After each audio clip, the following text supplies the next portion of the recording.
Welcome to CTV News, Your Canada. It's Wednesday, January 7th. We'll bring you profiles of fascinating Canadians and stories about your community. Thanks for watching.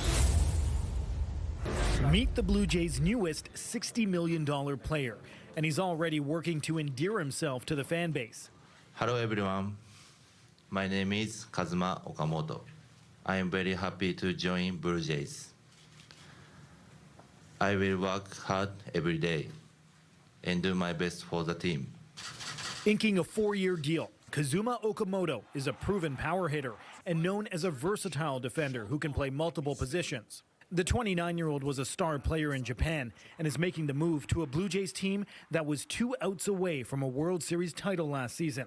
And Okamoto says it was the postseason run that showcased the city of Toronto in a unique way. He was very impressed to see how the fans cheered loudly and how much there's so much love for the Blue Jays. To give you some insight into Okamoto's personality, he said that when making this decision, he put all 30 MLB logos in front of his daughter, and she picked the Blue Jays, and that stuck with him throughout this entire process. Inside the Jays shop, Japanese media are already closely following the newly signed star and say Toronto's economy will also likely benefit from Okamoto's presence.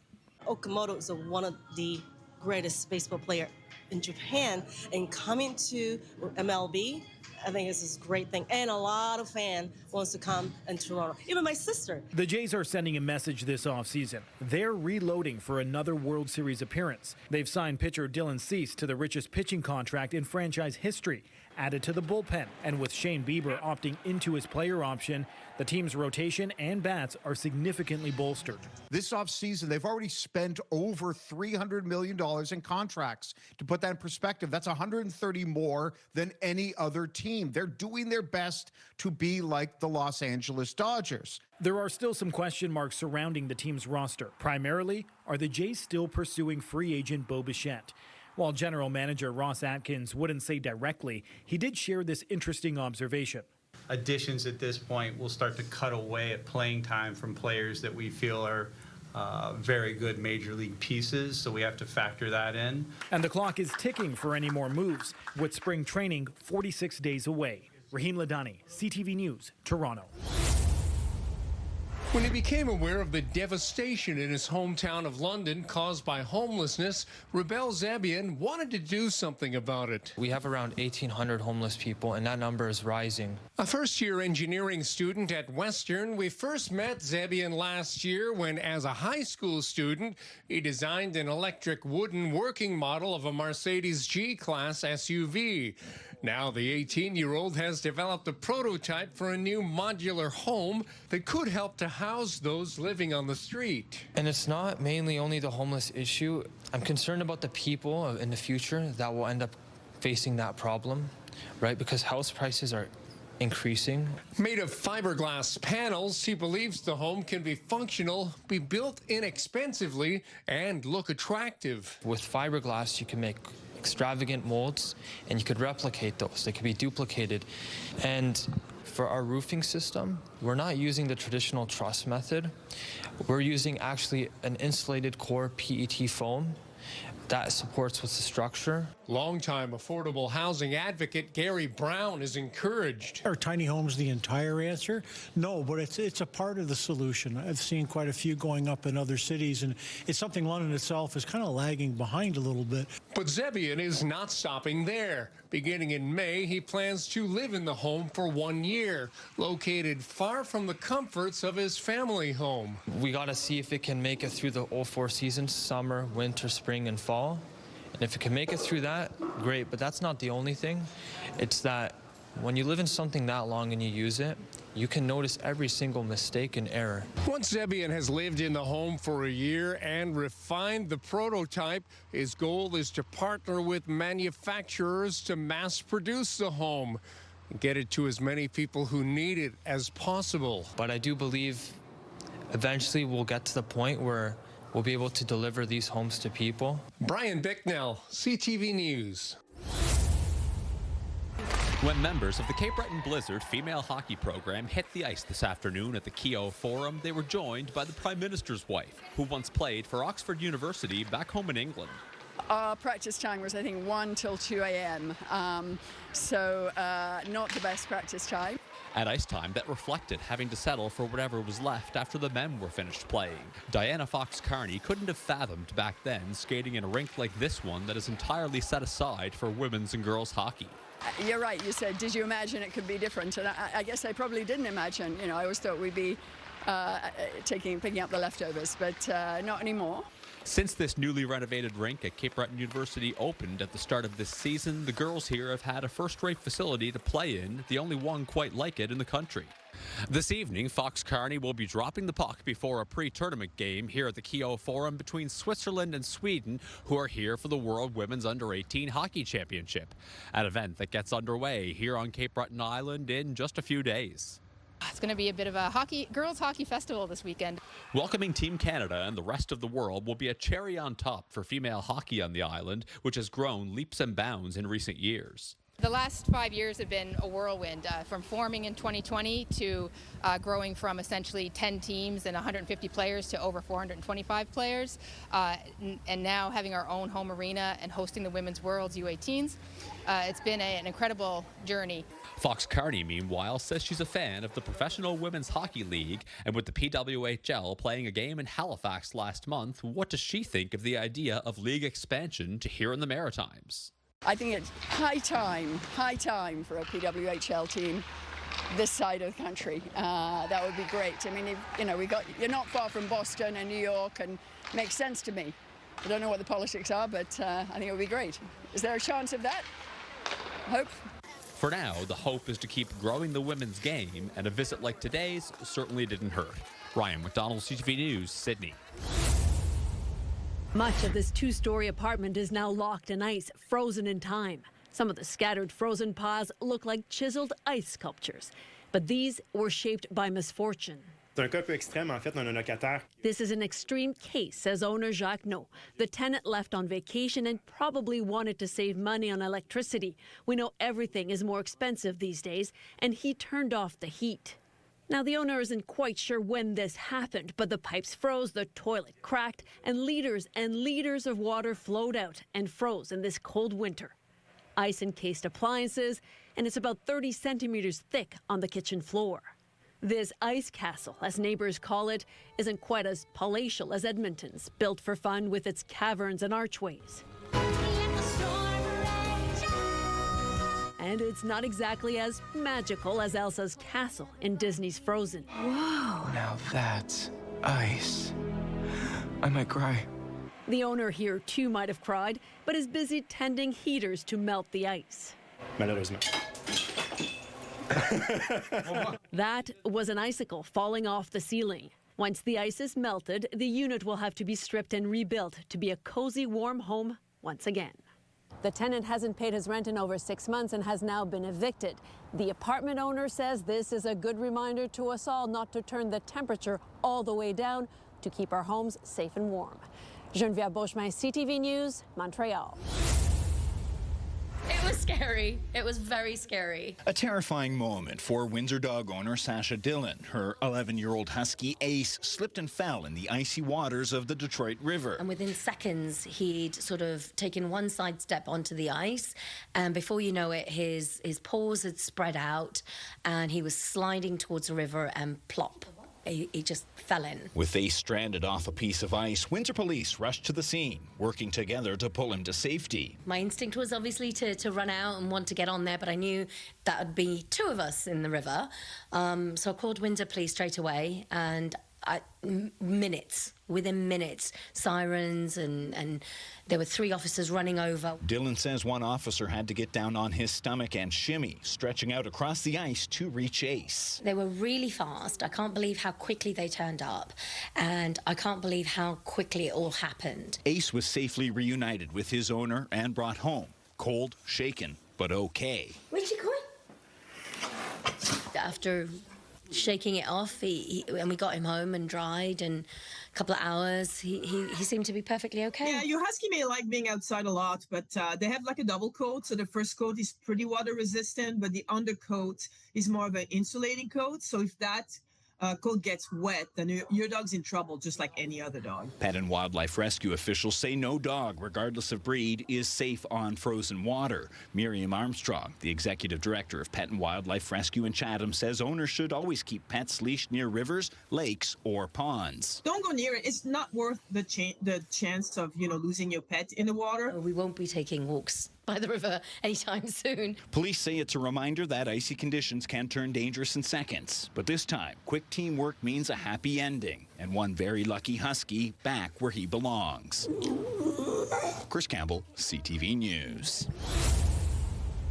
In 2010, I decided to start doing a skating rink on the lake. For Chris Flynn, building a rink on Long Lake in Mayo, Quebec, northeast of Gatineau, has been a labor of love for more than a decade. But keeping the ice smooth wasn't always easy, until now. The last year, year or two, Stefan has helped me to take it to another level. That next level came from his neighbor, Stefan Dehaye, and a machine he built by hand. What we like about it, it's the same shape as a real Zamboni. The project started with old equipment and a lot of problem solving. I had an old lawnmower machine, and I stopped from there. The homemade Zamboni uses hot water, just like the real thing, making a big difference. The result? Smooth, glistening ice. We're able to use hot water, which cures and repairs the ice better than cold water. The machine even rolls out between periods, turning a pickup game into something straight out of an arena. So it's everyone's true dream. In between periods, this miniature Zamboni came and did the rink. The video of that moment has now gone viral, but for Dehaye, the payoff is much simpler. It's a lot of work to maintain the rink on the lake, but every time we got people using it, it's a reward for us. A homemade Zamboni, a backyard rink, and a neighborhood project that shows just how far Canadians will go for the love of the game. Dave Charbonneau, CTV News. Stratford Police's newest member is reporting for duty. Dusty is a 3-year-old lab hired to make a positive impact. She can really just be that bridge between the police and the community, victims who are really struggling to potentially come forward, and knowing that, when they show up, they're going to be greeted by Dusty. She's been busy with assignments such as supporting victims in court or visiting local businesses. And it just puts everybody at ease. They're able to pet the dog, which is calming for them. They're able to see that the dog is calm, which shows them that the place is safe and that they're going to be okay. Different from a police canine, Dusty's tasks are all about engagement. Canines are trained to search, they're trained to detect drugs, they're trained to apprehend individuals, whereas facility dogs are purpose-bred for providing emotional support for individuals. But don't let the focused face fool you. When she's off the clock, Dusty is just like any other dog. When she's around the station and hanging out with a lot of the officers and a lot of people that are here to visit, she's generally just a silly, sort of bouncy lab. Dusty may be hard at work now, but it was only 4 short months ago that she was training for the big role right here at the National Service Dog Education Center. Staff at the Kitchener location say they fondly remember Dusty's training. She was engaging, she was smart, she loved to work, she wasn't fazed by anything, and she loved to be with all kinds of different people all the time. Dusty was given to Stratford Police through support by donors and Wounded Warriors Canada. The national mental health service provider for trauma-exposed professionals sponsors roughly 4 dogs a year at about $30,000 each. They've made a tangible difference. They come in at difficult times. Police right now have the largest number of these dogs operational across the country. And officers in Stratford say they're grateful to have Dusty on duty. Policing can be a very emotionally heavy job. And it's nice to be able to have that release. Karis Mapp, CTV News, Stratford. He's been caught on camera many times, and now Banff National Park's most famous bear is the subject of a children's book. The boss has been the dominant grizzly in the area for more than a decade. And he's a great, subject to write a book about because he's been around humans so much. The author's kids love watching bears on national parks' wildlife cameras, which sparked many trips and many more sightings. Well over 100, maybe closer to 200 bears now. Including the boss. We come to Banff quite often, so we actually had the privilege to see him. That inspired this American author who worked with an Edmonton publisher and a distributor from Dead Man's Flats. Important to support local culture, right? Respect nature and creation and learning a little bit about it. Our sort of celebrity bear, but it's fantastic. It's exactly the sort of book that we like to support. The fictional tale depicts the celebrity bear at famous sites in Banff, and one image seems to have inspired his travels. I think Boss read my book as well. After the book came out, he was spotted in Johnston's Canyon. The goal is to inspire humans as well, to protect nature and understand the challenges bears face. They have to learn about coexisting with us as much as we need to keep learning how to be safe around them. The Boss is the first Canadian bear featured by the author, but likely not the last. She's also planning a book about bears in Jasper National Park. Alicia Fieldberg, CTV News, Calgary. When the Service Calgary Marathon ran through the city last spring, organizers estimate only about 30% of finishers were women. In 2026, there's a concerted effort to boost that number. Okay, let's go. Let's go. These are just a few of the athletes in Run Calgary's new women's training program. There's always been a need to really foster women in distance running, and this seemed like the perfect way to segue into something like that. The program will provide not only group runs, but also valuable resources like step-by-step training plans and online and in-person mentorship. Organizers tell us sometimes women say they can't fit in running while managing a career, a family, or if they have physical limitations. Your body responds different to the sport regardless of who you are, and so I think coming into the sport with more people hand in hand and just asking all the critical questions is so important. It makes you a better runner. Fitness coaches, medical professionals, and even psychology experts are involved. They'll help prep the women in the months leading up to the full and half marathons. What we're asking participants to do is in line with something that looks accessible, feels accessible, but then that is also paired with the proper supports. Those supports, both professional and personal. For many of the 800 women who have already signed up for the program, the latter is paramount. We're all out here for the same reason. We're all training for the same cause, and I think it's really cool that we get to kind of break off and learn more and grow in that process. Tim Brook, CTV News.